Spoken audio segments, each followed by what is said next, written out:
Hello, welcome to myairgunreviews.com. My name is Kenny and I have set up this website and dedicated it to the review of affordable air guns. We will review air rifles, air pistols, pellet, and BB. We'll let you know how much fun you're going to get for your money or how much grief. We will also review some accessories, some upgrades, and fixes. We'll let you know if your money is well spent or wasted on these things. So let's get started with our next review. Welcome back, everyone. Today we'll be reviewing the Ruger Airhawk .177 caliber break barrel air rifle by Umarex. It's a Magnum Springer rated at 1,000 feet per second using lead pellets. It's the little brother of the Ruger Airhawk Elite. Okay, unlike the Ruger Airhawk Elite, the Ruger Airhawk has front and rear True Glow fiber optic sights. Micro click adjustable for elevation and windage. This one comes with a Ruger 4x32 scope on substandard scope rings. If you're going to use this rifle at all, you're going to want to replace the scope rings because these are just inadequate for a Magnum Springer. It has a plain but yet attractive wood stock, hardwood. It has a rubber butt pad. The rifle is advertised at 8.16 pounds and 44.8 inches long with 30 pounds of cocking effort. Trigger is a very decent trigger. It should be the same one as my Ruger Airhawk Elite, which I like quite a bit. And we're going to review this gun. This is actually a used one that my friend bought from a gun and pawn shop. And we're going to check it out and see if it needs any tune-up and check out the performance. Okay, for starters, we're gonna try 5 shots using a RWS Super H Point 6.9 grain lead pellet.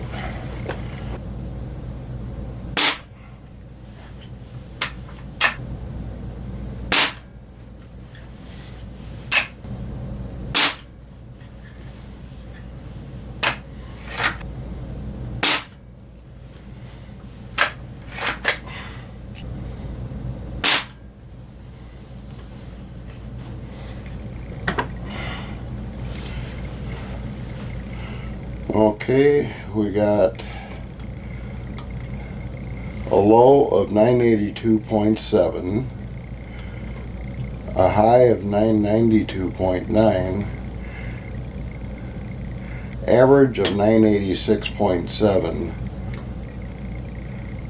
extreme spread of 10.16 feet per second, standard deviation of 4.12.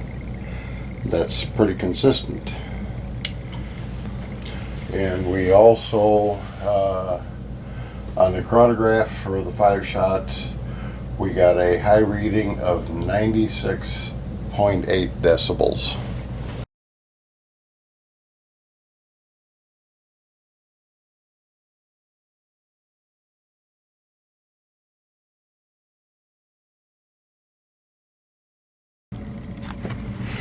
Okay, on the Rugers, we always like to check the breech seal depth and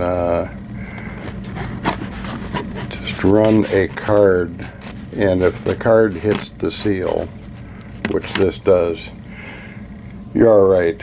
If the card just slides over the seal, you either want to replace the seal or add a shim to it. Okay, the gun has apparently been sitting for a while, so Just to make sure, we're going to put a couple of drops of chamber lube into the chamber, just with the barrel cracked open.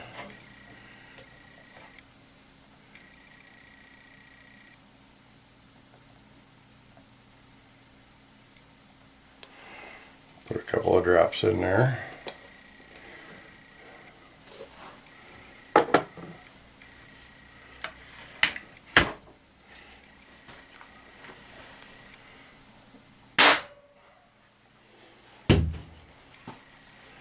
And we're going to fire it a couple of times and then just shoot a felt pellet through it to clear the excess oil out of the barrel, and then run it across the Chrony again.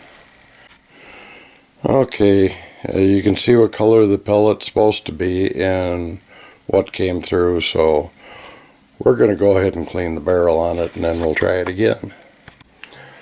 Okay, we've got our barrel cleaned, our chamber lubed, we're assured that our breech seal is good, so let's go ahead and fire another 5 shots across the Chrony and see what we get.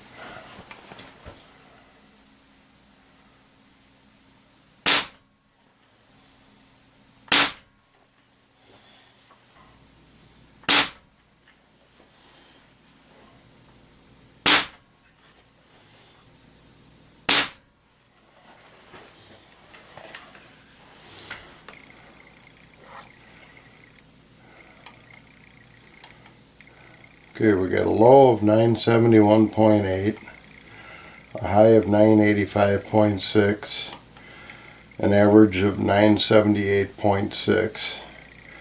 So the extreme spread of 1377, standard deviation of 5.91 feet. That's about pretty similar to what it was before. Let's go ahead and run a few alloy pellets across the Chrony and see what we get doing that.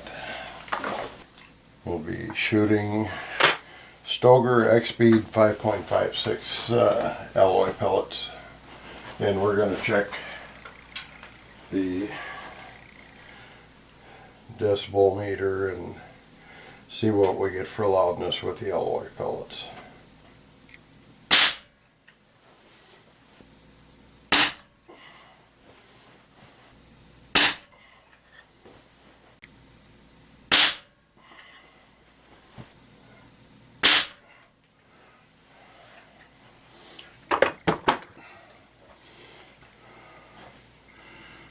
Okay, we got a low of 1042, a high of 1134,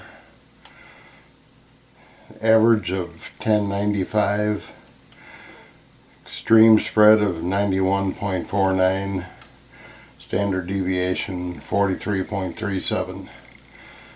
So this gun does not like alloy pellets, but it's one of the quietest rifles I've seen with alloy pellets. We only got a high decibel reading of 101.6 on the decibel meter.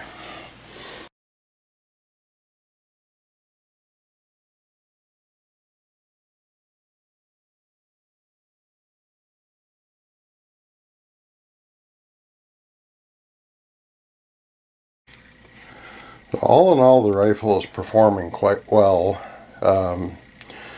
It comes with a standard Ruger 4x32 scope, which I have found that the Ruger 4x32 scope is adequate anywhere from 10 to 20 yards. Beyond that, you'll want to put like a 3 to 9 by 40 millimeter adjustable objective scope on it. And I don't think I covered the safety yet. Your safety is right here. It's automatic. Every time you cock the rifle, you have to press in on the safety to fire. And a nice feature of this gun is if you cock the barrel and do not want to fire,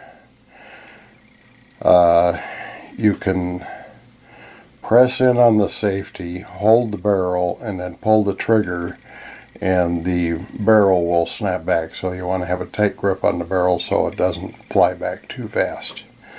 But and anyway, that's the way the safety works. And I'm pretty sure this gun will shoot pretty much the same as the Ruger Airhawk Elite, because mechanically they are about the same.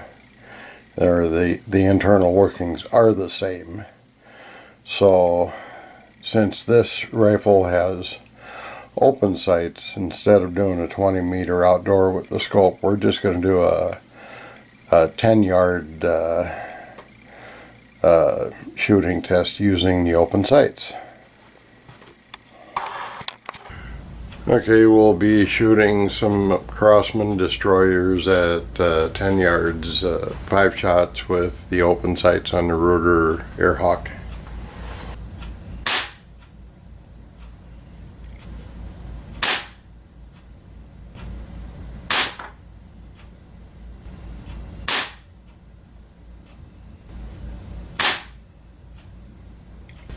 Okay, this fourth shot here was my bad, but everything else is in the nickel size there. Pretty good with for a blind old man. Okay, this Ruger Airhawk is really a very nice rifle for the money. It shoots excellent in the feet per second. You know, it does not have any checkering or anything on the stock. You know, it's rather plain but still attractive, as you can see, and it's got a very nice trigger. Yeah, it's a very crisp second stage. You know exactly when the rifle is going to fire. It does have a scope stop here, and as you can see, it's got some very weak scope rings, so you're going to want to get some heavier duty scope rings to hold your scope on. I'm getting ready to mount a 3-9 by 38 millimeter scope on this rifle. So, you know, that's about the only expense you really got to make. The open sights work very well, as you could see, and I like the safety. It's automatic. You just press in with your thumb as you're ready to fire. Very nice clean second stage. You know exactly when it's going to fire. That lends itself to some very good shooting, and you know, with the power that it has, I would definitely take this over, say, a Gamble Big Cat. It's less expensive, shoots just as hard, and it actually comes with you know, the nice open sights. So you're really getting more for your money with this, and I would highly recommend buying this rifle. Once again, thank you for watching this review.